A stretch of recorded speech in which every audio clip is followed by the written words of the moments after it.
無聊嘅補習社講音樂，相信大家都聽過呢首風靡全球嘅高達，仲獲得2025金球獎最佳原創歌曲獎，而原唱嘅 EJ 仲有份創作呢首歌曲，得獎嘅感言都令人相當感 When I 動。was a little girl, I worked tirelessly for 10 years to fulfill one dream, to become a K-pop idol. And I was rejected and disappointed that my voice wasn't good enough.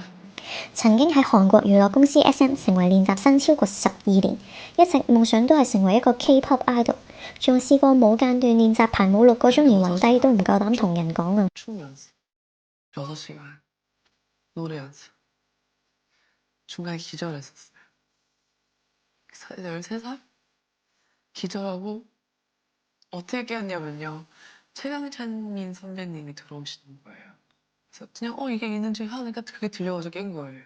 그래서 괜찮아? 이거 들었고 그래서 네 괜찮아요. 그래서 그래 연습 열심히 해. 그래서 기절한 건 못 보신 거예요. 그래서 얘기하기도 싫고.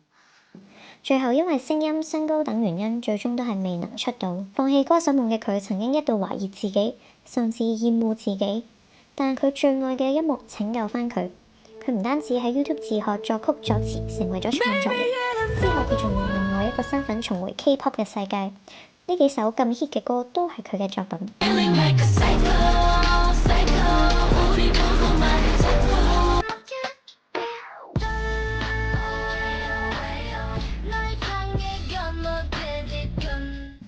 佢用咗20年嘅時間，最終佢用 K-pop Demon Hunters 成功出道，夢想最終都係實現到，所以佢喺得獎感言亦都鼓勵大家。